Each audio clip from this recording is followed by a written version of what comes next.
is that we're going to be chatting a little bit of what's been also in the news. As we know, this has been a developing week, and there's so many good things. Remember that the purpose of this live stream is also just to hear you, to hear your thoughts, to hear what's your sentiment on everything that's been happening. We know that now Mayor Tory also is encouraging employers to allow people to work from home, or allow employers to work from home until September at least. So this means also, how are you, Smith Peter? This also means that imagine that this summer is going to be extremely different for most people, especially because summer is usually a time where a lot of people take time off because they go travel, or they do staycation, or they receive families and relatives and they go to visit. So this is definitely going to be a little bit different this year. Thanks everyone. Nova 505, how are you doing? So we want to hear your thoughts, but first, everyone who's right now on the live stream, whether it's Instagram or YouTube or Facebook, I want to know, where are you watching right now? Where are you located? And tell us now, and we're gonna give you a shout out too, to see your name and where are you streaming right now, because we want to know what's the sentiment and who's listening over there. Cool Nova over there, and Boris also too is joining in over there. Cool. All right. So, and what's your opinion on this topic that now the some companies also are saying, hey, you know what? Like right now it's level 2. We're a little bit more relaxed. Come to the office. I've heard a lot of situations where companies are still debating this situation. So we want to know your opinion today on what is exactly your feelings on going back to the office or resuming your job at the office until September. Okay, so I think this is going to bring a lot of changes on what's the admin work going to be like in the future, perhaps. And we know that companies in Japan have already adopted the 4 days a week model.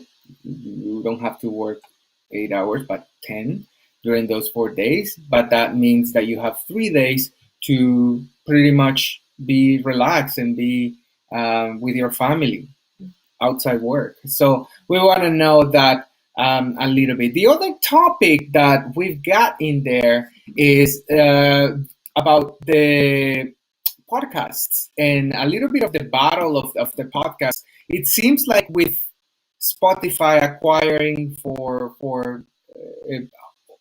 the speculations in the Wall Street Journal said already that it's about $100 million that they acquire the Joe Rogan Experience, and Spotify now becomes the one platform for podcasts, or the major one, and then you'll see that it's Spotify versus the rest. So we also, hey Henry, how are you doing? And we also want to hear your opinion on what you think on the this situation is going to be, because I know that a lot of weight mates are also joining, and during your wait time, I know that right now the line is big. I know. Hey, Boris, as well. Give us a shout out. I over there. Yeah. So you can also write in there, where are you watching right now? Where are you located? We want to know. Just to give you a shout out too. And so, if we think of this platform, right? Like as you wait, you probably listen to podcast, but we want to know, and we did a little bit of a survey during the week as well with um, all the weight mates, and to see if they were they were podcast listeners. And the answer was very surprising that most of them are listening to podcasts while they wait in line. So it's very interested. It's interesting what's been happening. Hey, there you go, Mike Helicon and Boris. Yeah, send us your name too. Send us your name on when the when where are you watching it from, and we'll let you know. Also, we're gonna give you a shout out. Okay, so now we're also gonna say a little bit about the podcast and the platform itself. So the other thing is that I also added an article about if Spotify is going to become or is becoming the new Netflix. And by this, I mean that now it seems like content creators in general, and this also includes Instagram content creators, like right now, if you're watching on Instagram or YouTube or Facebook, are gonna start driving more and more conversations, and they're gonna be more specialized conversation, more crafted to your needs. So that's gonna be definitely interesting to see what's gonna be the experience like. So we want to hear also your thoughts on who's gonna try the conversation. It seems like the with this getting so much budget and attention to podcasts, what I can anticipate, and this is just a thought. Hi, Trevor. It's also that if that is going to be driving the conversation, what's going to happen with the traditional broadcast?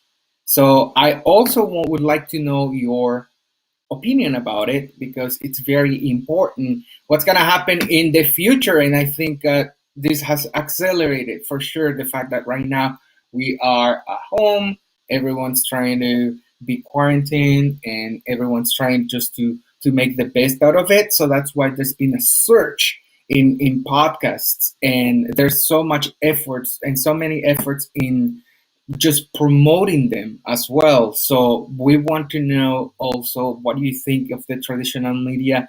I know it's going to be losing a little bit of traction. Perhaps the traditional media is going to be jumping into this bandwagon and specializing, right? Remember that the beauty of getting the content through a podcast is that, let's say that you are into plants at home, but you're not into the weather. So you have the option to pretty much get content specifically for what you want to get, as in supposed to if you're in a traditional network, you're gonna have to consume everything. So that's a little bit of the beauty on in general, not only on podcasts but with everything online. And that's gonna be definitely interesting on to see what's gonna happen in the future. And the other topic that I wanted to include today is the Instagram also. Hi, Cindy, and everyone. So tell us your name and also where are you watching, so we can give you a shout out there. The other topic that I wanted to include before we jump into the future of sports is that right now we also have seen this platform of Instagram, the one that we are broadcasting live in this camera, and YouTube and Facebook in the other camera, that it's been a little bit of detached from the rest of the platforms because one of the main difference, just to name a few, is that the streaming or the live stream on Instagram is vertical. Hey, Era, Alan, and Agnomim too. The streams are vertical as in supposed to horizontal, like in the other platforms, and especially like the desktop versions. when you want to stream on a desktop from like using Instagram, there's not much of a platform linking to that. So now with the fact that Instagram announced that they're gonna be also providing some revenue share to content creators, that is also a game changer, because as we know, YouTube is probably the one that has been adding that. Hey, Hazel too. Hazel, hi, Hazel. And I think that that's the important part, right? Like now it's gonna become a competition in a way of platforms and of content creators too, right? Like I said on my LinkedIn this week that the content creator era has just begun. So I just want to hear your thoughts on that note. But now we're gonna get really, really, really deep into sports and the future of sports, because we're talking about an industry that it's $1 billion industry. Billion. Professional sports, from Australia with the Aussie rules to cricket in India to rugby in Europe and Oceania to North American sports like baseball, football, now soccer with the MLS. That's why I'm wearing also the Toronto FC. Big fan. This situation is definitely putting a hard stop. And I know that probably the best example of this, and one of the pioneers and saying this is not okay, we need to do our part, was the NBA, right? Because I want to see that we know that the first case, or the first famous case of player testing positive with COVID was an NBA player, and they made the decision early in the game, in a very assertive decision, in my opinion, to say the NBA is suspended, and that was around March the 10th, and this was a day before the WHO declared COVID-19 a pandemic. So it was very interesting that then the rest of professional leagues follow suit, and I think that that's gonna make a huge change on also NBA being the leaders of this now, with talks of Disney, right? Like they wanna do the championship or the season, a short season on from Disney World, from Orlando. So it's gonna be definitely interesting. There's gonna be a lot of sports trends, and I want to invite a really, really good friend of mine who is not only a sports expert but also have a podcast, and it's called It's Canon Podcast. So he is definitely on top of everything that needs to relate to sports. One thing before I introduce Boris, I want to also give the final results of the survey that we conducted this yesterday on, like, do you think that now sports with no fans, because that's most likely what's going to happen at the beginning. The sports events are going to be held with no fans. So, what was your opinion? Like, do you think you're going to enjoy it or not? And surprisingly enough, 82% of the people said no, they were not going to be enjoying it. So, I would like to hear to everyone who didn't vote but are now, like Trevor there. Hey, Trevor, doing the live stream, whether it's on Facebook, YouTube, or Instagram. I want to know your opinion on that, because it will definitely feel weird. And there's not only conversations about the $1 billion that are going to be lost in ticketing, but also the mood and the feelings of the professional players. It will definitely influence in a way the whole sports experience. So we're gonna add Boris now I'm gonna see here, go live with Boris, who's also gonna give us some of his insights on sport. Let me see if Boris gets there. Hey, also Agnomim. Hey, there you go. Raptors represent. How are you doing, Boris? Pretty good. Yourself? Good, good, man. I'm very excited that now most of the leagues are definitely starting to get a plan on how to go back, right? For me, it was super interesting golf because in theory, A, you don't need fans that much. As a matter of fact, you need silence by the time that you're in the putt. But also, golf is a physical distancing sport, right? So, what do you think of what's gonna happen on that sense, and golf being one of the pioneers on starting with seasons and professional leagues in general? So, I guess when we talk about professional league, we're talking specifically about like here in North America. You know, some sports here in North America have their plans going. Some sports have already started out in Europe. Bundesliga has already started. You know, Premiership is going to start June 14th. So you know they're starting slowly. Pertaining to golf, though, that it makes sense. You know, there's tons of advertising dollars. Every tournament that they don't do, that's billions, millions and millions and millions of dollars that they're dropping just in advertisements. You know, we don't know the contracts that these players even have with their sponsors. You know, if they don't play, are they going to get paid? So there's just so much money being lost down the drain. So, you know, every sport is looking very hard to try to get up and running. You know, looking down the list in terms of North American sports, golf just makes sense. It's played outside. As you mentioned, you already do need silence. There can be easy protocols put in place for physical distancing. It takes place over one weekend, so it's pretty easy to kind of do the coordination from an operational point of view.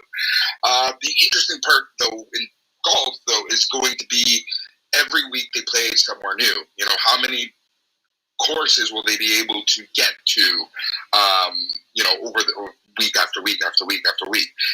It's going to become predictable if they stay in one location, which is kind of like what other sports are planning to do. So, you know, purely from a business point of view, from a one weekend point of view, it makes sense that golf is kind of being earmarked as the first sport to get back into it. Closely after that, I can see something like tennis coming back. Tennis is again another sport that is typically played in silence as the action is going on. But you have the same issues with tennis. You know that they play. But having said that, you can play tennis in one location for a long time. So you know it'll be interesting to kind of see how these plans sort of roll out. So yeah, that's pretty. It'll be. I'm closely following, for obvious reasons. So yeah. So what's your experience so far with the Bundesliga in Germany? So here's the thing. So, you know, taking one step back with the whole Bundesliga thing, you know, watching sports in general in no crowd, especially soccer, football, you know, calcio, whatever you want to call it, you know, it's just not the same. One of the major things about football especially is the atmosphere. You've been to a TFC game. You know, you were at the Skydome Champions League game when we faced Beckham. That was just the insane atmosphere. TFC games, it's the atmosphere that makes it. For the longest time, while the team wasn't the best, people talked about the fans, you know? So, you know, watching a Champions League game, especially, you know, recently in my memory, without fans wasn't great. So when they announced that, you know, football was going to be coming back in empty stadiums, I was a little skeptical. But then that first week, 2 weeks ago, watching something live, you know, it was actually awesome. It was really good. So it kind of like it was different. There's less physical contact after goal. You know, they kind of like high five each other quickly, or you know, bump fists or something. But watching something sports in general it's great for it to be back. A little different, but it's just not the same in the grand scheme of things. It's, you know, atmosphere is just huge and prevalent and important for sports. So I was joining yesterday. LinkedIn did a session of gonna be with most of the most important producers of sports, right? Like, as we know, and this is going back a little bit of on the podcast idea of the Waytime podcast, that it's gonna be soon. The episodes are gonna be launching on all the platforms. Is that in times of crisis, entertainment, education, and other industries are flourishing because you're stuck in the house, you need to be entertained. And I cannot tell you how many of my friends have been like, I don't know if I'm gonna survive. Like, friends, it's been 3 months and you're alive, so you're good. And now the whole sports experience and entertainment. I myself, I'm a sports announcer, and I know what it's like, the sports industry and the sports entertainment experience, especially in an event like the Olympics or the Pan American Games, right? Like, we know that the Olympics was still a doubt the first month of the pandemic, if we're going to continue doing it in July or not. But as we know, that has been postponed. So for me, one thing, and I not only say this on behalf of the sports industry, but any other industry, not on behalf, but about the sport industry or about any other industry, the ones who are like, the industries are going to survive. Okay? The one who, or like the industry, or better say, the businesses that are going to survive are going to be the ones that use innovation as part of their solution. And I'm gonna tell you something about the sports that I'm not sure if you have evaluated this, but let's talk about drones. Okay, so now we know that we have the technology. Let's say if you're watching a soccer game in the most popular leagues, you see that they even have that 3D, if it was penalty or no, or like, was the ball in or out, right? Same like tennis. But think of the potential that a drone can do. And like, I'm just throwing ideas out here. Imagine if, like, Harry Potter, you're like the snitch, but instead of the snitch, it's gonna be like a drone following the player, and then you can switch an interactive live, not video game, but an interactive live stream with the point of view of that player. Like, how cool would that be? What do you think of like crazy ideas like this one? That's the thing. We're going to have to see a lot of these crazy ideas. When it comes to access, if something that has been proven is that people want more access. They want, they want to feel like they're actually in the game. So for the past 20 years or so, especially in the NFL, we're just kind of seeing, cameras on strings, literally on top of the players, following the players, more, in action type footage. So over time, that's become something that we've been really wanting to do. Right before this pandemic hit, the XFL came back in the second installment, and what we were seeing was, literally sideline reporters, as players were committing fouls and penalties, they were being interviewed. They had cameras in the locker room, so access has always been a huge thing. So anything that can give us more access has always been a huge plus.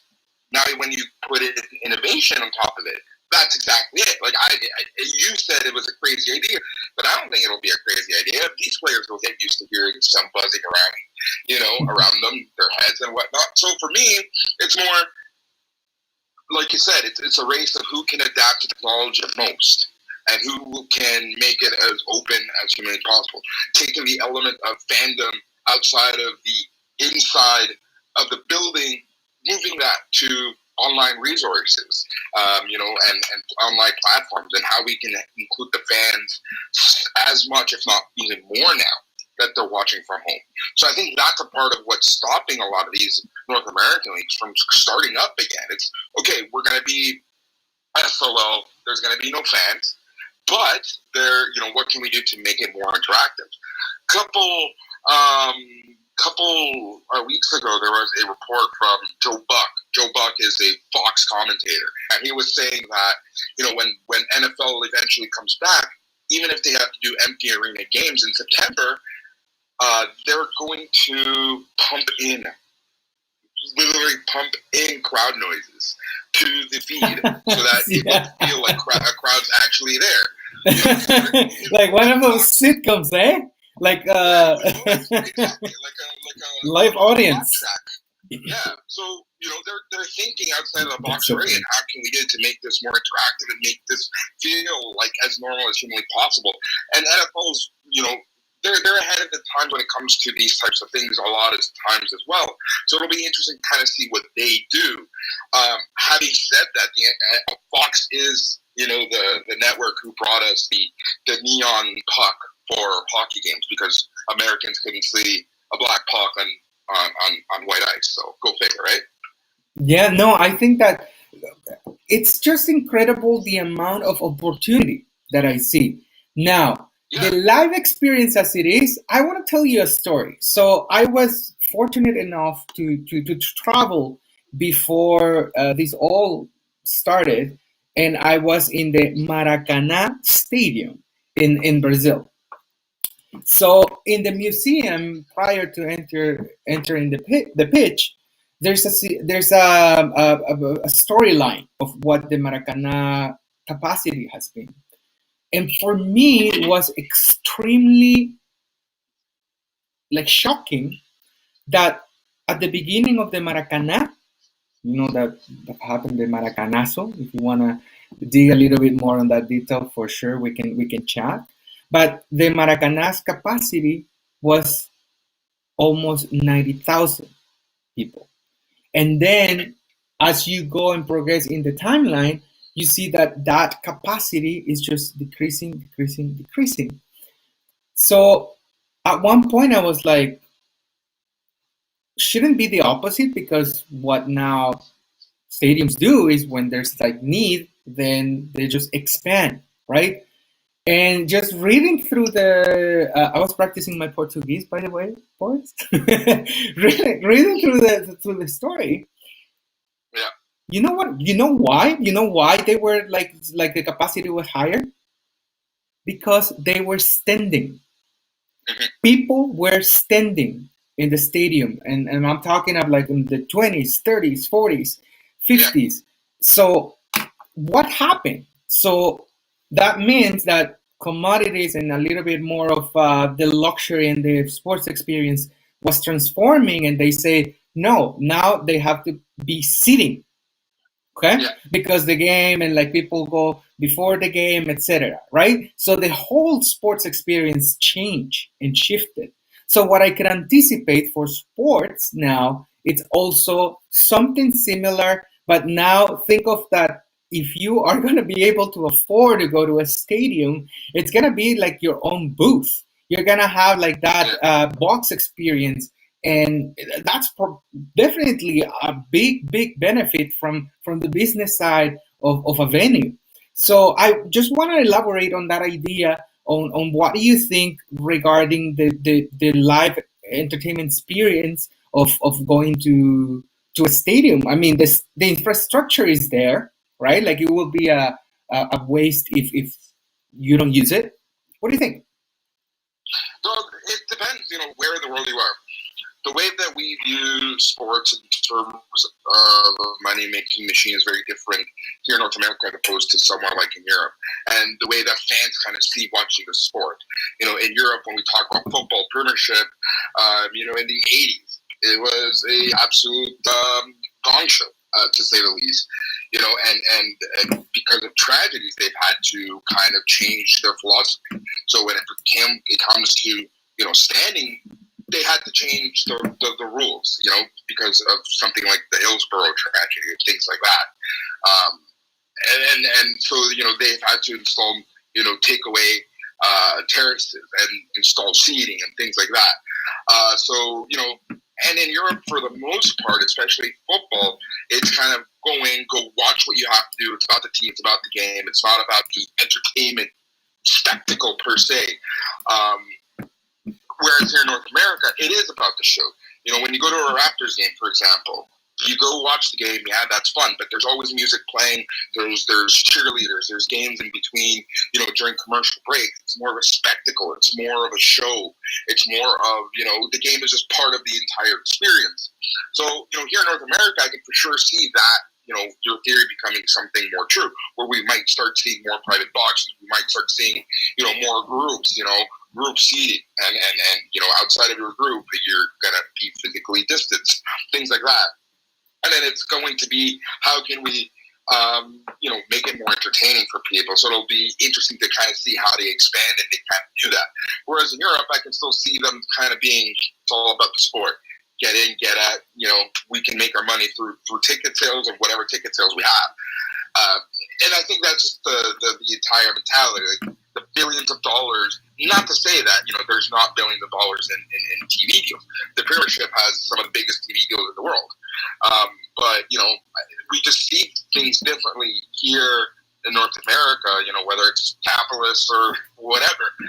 We just see it more as a spectacle than anything else as opposed to the actual sport for what it is. So I can see your theory becoming true, but I can also see, because of health and safety, they're going to be forced to do that. So they're going to try to capitalize. If they're going to have to take away one every 5 seats, how can we get that money back without people really noticing too much? Well, that brings another question, Boris. So we're talking about the live experience, right? Like the venue experience and having the fans and having the whole package. You go there earlier, you perhaps have a gathering, perhaps a couple of beverages before the game with the group of people that you go, or you go by yourself, and that's totally cool. I want to also give you a little bit of my experience. So I come from El Salvador, same like you, and going to a sports event there, it's the entertainment combined with the passion of sports that I think that the passion of sports is like a universal sentiment because you're fanatic and then you love your team. But coming, for example, to North America, the first time that I came, I was like, whoa, like it felt luxury. It felt luxurious. I felt like I was in a hotel, but it was an arena. And because everything was very like signage, there were like ushers. People did not interrupt in between plays. Everything was extremely controlled in terms of like the audio. Like the whole thing was like so staged in a way. That's exactly it. And then I went to the Camp Nou. And that was completely different. Nothing like Latin America, nothing like North America. It was like the best way to describe it is as if I was in a theater. Because people were sitting, were like watching the game, paying attention, and then when a good play came, people stood up, and then whether it was goal or no, people applauded, and that was like for me, holy moly, like the completely right. And I know that Natalie, for example, here is joining us from Germany. Shout out to Shivas, to Scott, also Sam, Hannah, and please, by all means, everyone who's joining us through the live stream, whether it's on YouTube, Facebook, or Instagram, you can also give us your opinion. So going back to that experience, so there's 3 different experiences that Aussie rules, for example, in Australia is a completely different one that goes beyond the pitch, I would say. But the whole thing is like, okay, so now probably because the space is going to be limited for now. Like I'm not saying that this is gonna be forever, but this is definitely gonna be changing the history of sports and live entertainment. That what I think that is going to be in common is the medium. So if you're not getting to the venue, then you're probably gonna be consuming that sports and entertainment through a screen like you and I are doing it right now. So, what is the future of broadcasting? That is something that you and everyone has to have a strong opinion of how is this going to be shaped. Because listen to this. So if we know that 80 or 60% of the people who were used to go to a venue, assuming that the venue capacity is going to be reduced for a while, now they have to be consuming this through broadcast or some other form of online technology or digital technology. But remember that in that point, you're not only competing with sports, in other sports, but you're also competing with theater, with online streaming, with YouTube live and YouTube content, right? So there's definitely a huge challenge for the broadcast. And again, I'm not saying that it's going to die, because it won't, but everyone has to be creative and innovating on how they're gonna do. What do you think of that idea that broadcast is gonna have it hard? Well, I think that part of it is going to be difficult. I feel sorry for the actual commentators. They're going to probably be told to have less silence, while they're talking, so that no one notices the lack of actual atmosphere. And the reason why, and I know that is a fact, because right now wrestling is happening here in North America. You have WWE and you have AEW both being filmed in Florida in front of empty arenas.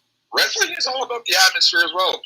So, and maybe even more so professional wrestling, that is. And so, I think that one of the major things that I noticed during the broadcasts has been, the commentators have been continuously talking. They've been trying to fill any dead air humanly possible, so that, we don't notice that there is, lack of a crowd.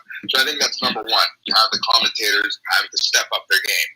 And the banter is going to obviously have to be there.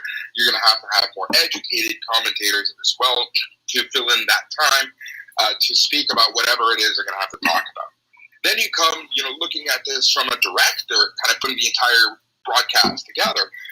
And I think you have the question is, okay, so we have the commentators constantly talking. We have the game still happening. What are we going to do to bookend the show? Right now we have analysis happening, and sometimes even too much analysis happening here in North America. Yeah.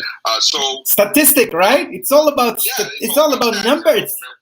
And that's the NFL for you. The NFL started that trend. It's all about numbers. And then you have baseball, which is, again, it's all about the history and whatnot. So, I can see that, being a pivotal part as well. So I can see having more back and forth, more roundtables. One thing that I've noticed, though, and I think it's going to become the normal, and I know I'm kind of jumping back and forth a lot, is this right here: Facebook Live, Instagram Live, YouTube, things like that, Skype, Zoom. We're kind of getting used to the quality of this video. And I think we're not going to notice that, you'll be able to, a booker will be able to book someone who typically wouldn't be able to join for one reason or another.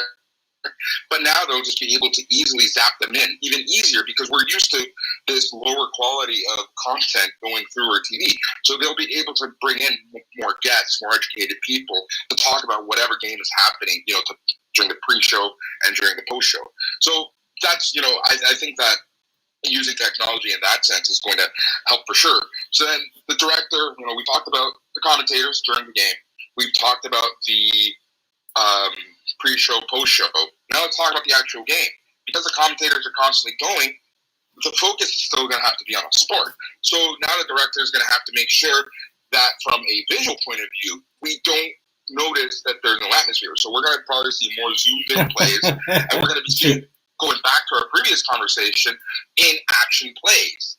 So again, you don't want to notice this huge cavernous building, regardless of whether it's a $15,000 or 15,000 person arena or 100,000 person stadium.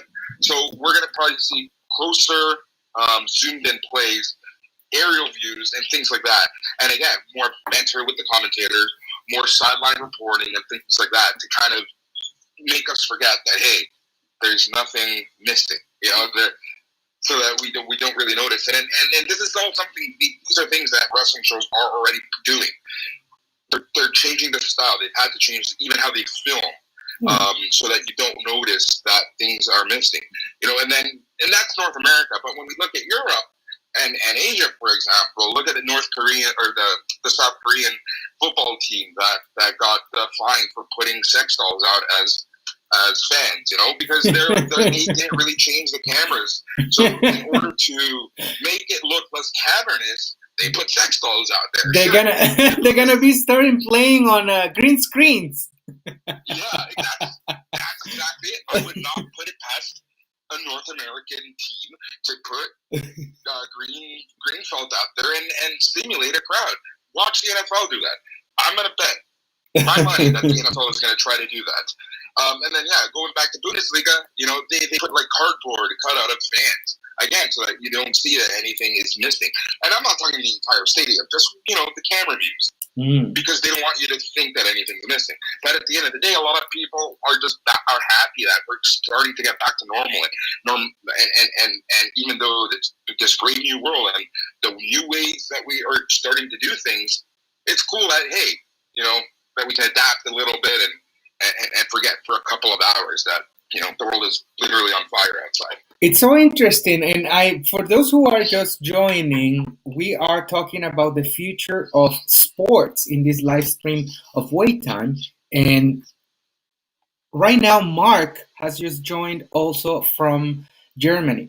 So Mark also, as a big Freiburg fan, he's telling us over here that he has experienced the Bundesliga. So, Mark, we would like to hear in the comments as well, what is the experience like in Germany that you are specifically there, and how this new experience is being living? What are the comments? What is the people saying around? Because I think that, like Boris, you were saying about the cameras, right? Have you played on Twitch? You know what Twitch is? No. Of course I know what Twitch is. I don't do live streaming. I don't know. To me, that's still something that, even though I produce a podcast, release a podcast every week, I'm still a little. I get the heebie-jeebies about having people watch me play. Even right now, I feel absolutely uncomfortable. And you would agree on it. But, it's something about you have to put yourself out there. So I don't do Twitch. I have come across. When I used to live with Mike, he used to watch Twitch streamers and esports. So I'm very well accustomed to that world. Because that's definitely part of the conversation here, right? And I learned about Twitch. I play video games. I play FIFA, but that's about it. But I know that there's a sub world in the video games that I wasn't aware of, and my our good friend Anton introduced us to Twitch because they were doing with their band the Artful Vandalays live streaming. So I was like, Twitch, first of all, the name is just like, are you twitching, brah? Right? So for me, it's very catchy. And then I started getting into the world of Twitch, and the whole thing is like, you have different angles, like everyone's playing and everyone's just like giving their commentary.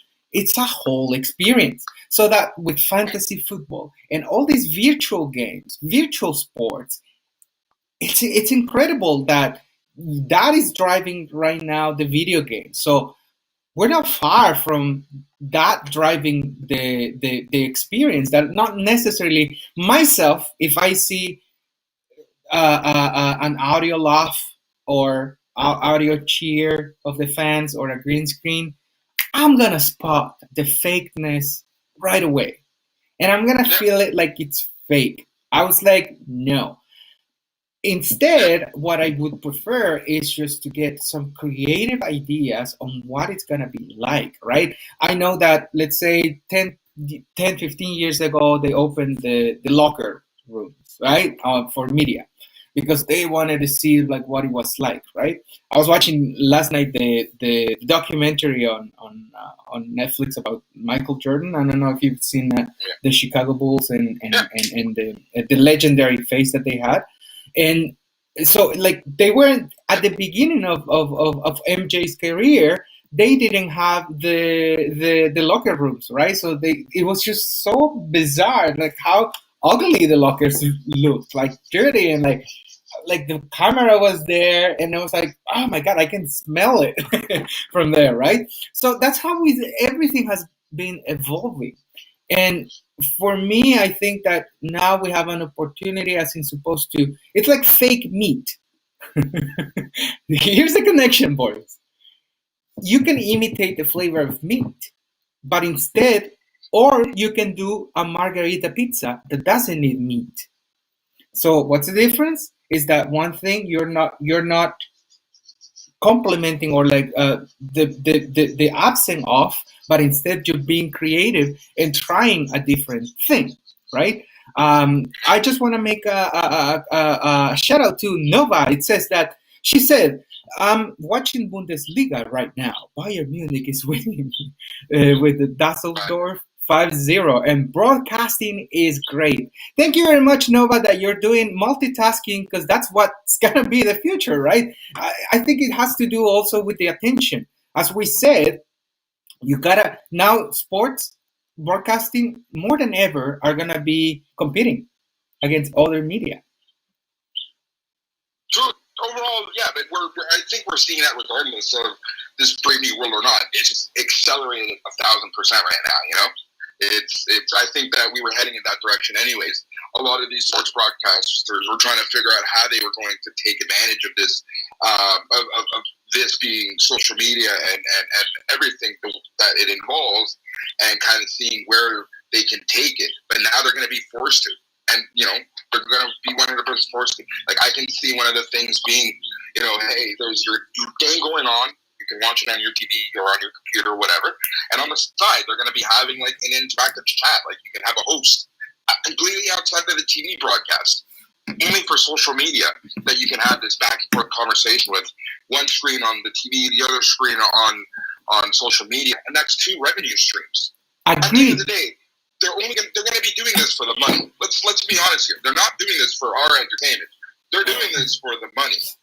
So, you know, if they can get one revenue stream from the TV, one revenue stream from social media, you know, it's going to equal more merchandise, more attention, more interest, a lot of things for the team. So that's what we're kind of seeing right now. And going back to what you were saying, like, don't you remember how grungy the Santa Tecla Stadium was? Like, that, you would never see anything like that here, because it was scary. It was scary. It really was. It was like a dungeon before you got out to the you know, the seats, pitch. the bleachers. Yeah. It was hilarious. But here you would never see that, you know, mainly because it's all about the appearances and how it's going to look on TV. Notice that TFC broadcast. You know, now they take you back not to the locker rooms, but, you know, when the players walk out. And notice the production that they even have there. The red lights, the beautiful room, the see-through glass, the plexiglass, so that the fans who are in the VIP lounge can see the players come out. They don't do that for the actual fans. They do that so that we can get that perfect camera shot of the players coming out with the beautiful light and this and that. So all of these things have already been happening. You know, and we've slowly been getting accustomed to it. But now it's going to be tenfold. And, you know, who knows how this is going to change in terms of a broadcast. But that's kind of like, you know, we're already seeing the change. And then, like, go ahead. Expedited.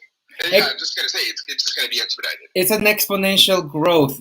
This has definitely accelerated technology. And think of also augmented reality, right? Like, that is also something that is evolving. And, you know, when you were saying that they're going to have like I don't know if you probably play House Party. No? Yeah, House Party, is it? No, the one that you watch Netflix with your friends, and then you have a sidebar with to chat. Okay. Anyway, I invited you, but you didn't accept my request. Anyway, we were watching I think it was the Green Book or something like that. Oh no, the Irishman. That one we were watching. Anyway, so it's so distracting. Like, oh my God, like, am I paying attention to the movie, or am I paying attention to what's happening on the side with the conversation? But hear me out. As you mentioned, Boris, the streams of revenue, right? I attended to another conference too this past week with Javier Javier Garcia. He's one of experts of Mexico sports and entertainment marketing, and he's saying, right, like at the end of the game, at the end of the day, it's all about the like fans always say that the corporation just care about the business, but at the end of the day, it's part of the business for you to have a safe experience inside the stadium, good streaming if you're not in the venue, right? So yes, it's about business, and I completely agree. Now, the fact that the you need to identify and sort of like draw the line. This is business. This is the sport itself. What do you, I feel like you're in a different opinion. Tell me about it. No, I'm not really in a different opinion. I think that it goes hand in hand. If you have a negative fan experience, if a fan gets trampled on, if a fan, something happens to them, it's going to be a black eye for the actual team, which is then going to hurt revenue dollars. So what I'm trying to say is the bottom line is money. We're part of the equation. The atmosphere, the fans, we're part of the equation. But at the end of the day, they're after as much money as humanly possible. But we are part of the equation. Somewhere in their whiteboard of dollar signs at the very top, and how we can make more dollar signs. Fans are in there. And fan safety obviously is important. Yeah. And look at my sticker there. It's not exactly. Exactly. So like I said, if a fan gets injured or fan drops, off the railing or something like that happens, it's not going to be a positive thing for the team. And then they could, like I said, they could lose a sponsor over it. They could lose, be forced to play a game behind closed doors or something like that. So they obviously have to take that into consideration. Absolutely. It's so that's what that was the point that I was trying to make earlier. It's not that they don't care about us. It's that, let's be honest here, that they care about us because of their bottom line. Yeah, hey, I want to send a shout out to I am Rishu. So please give us your name also and where are you watching so we can mention you.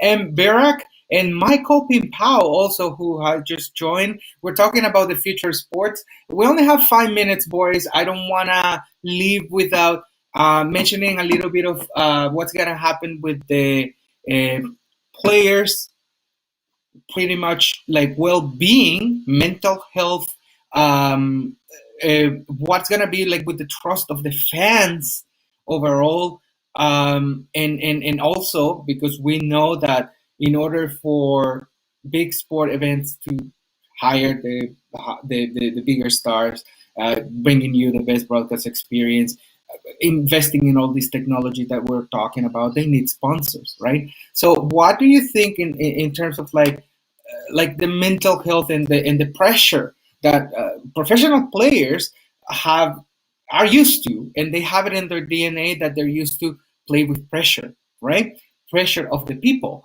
pressure of the fans, pressures of the opposite team.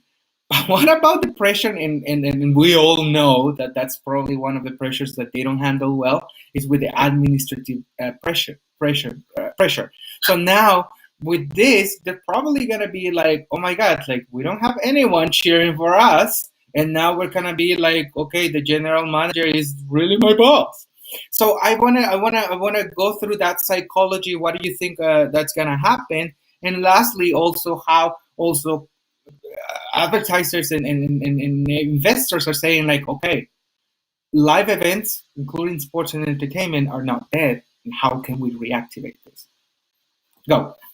Mm-hmm. So in terms of the pressures of the athletes themselves, obviously the pressure is going to be much higher.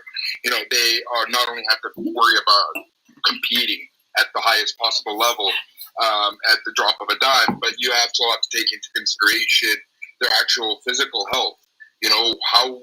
What mentality are they going to be in, even going into the arena? What additional testing are they going to have to do, and screening are they going to have to do? That and hey, when I'm playing a sport, Is one of the camera guys, is one of the announcers, or one of the teammates, someone from the opposing team, are they going to give me COVID-19? So there's a lot of just on the surface of things, tons of pressure added there. So that could take back on the overall, their ability to perform just off the get go. But then you also have the pressures of, hey, the overall plan here is that in North America, like, they're going to be playing outside of a couple hub cities, like Florida or something like that. NHL might even use Toronto as a hub city. So being stuck in a hotel room under lock and key, basically, what pressure are they going to have? These are, I'm sure that's going to get on them as well. And I'm not trying to say like, oh, poor babies or anything, but we haven't even been able to be in quarantine for 2 months without people going ape. So we have to think about these athletes as well. That hey, they're going to be, most of them are going to be completely away from their families for months at a time now. Shut away, only seeing the same people over and over. I feel sorry if I don't get along for the people who don't get along with their teammates. These are people that they're going to have to be even closer with now, in quarantine with, to a certain extent, in the same hotel months at a time. And you're not going to be traveling, so you're always going to see them. So there's a lot of things that you have to consider in terms of the mental health of an athlete. And then just the amount of pressure that they're going to have. Hey, our job now is it's always been to entertain the public, but now we have to entertain them and make them forget that, the world is literally burning out now. So, we have to kind of put on the best possible game humanly possible under all of these circumstances. And I'm sure that it's going to take a toll on some of these players. Having said that, the almighty dollar speaks. So if I'm going to put my health at risk, if I'm going to do this, if I'm going to do that, and I'm not saying I agree with this, but I know that these players are going to be asking for more money.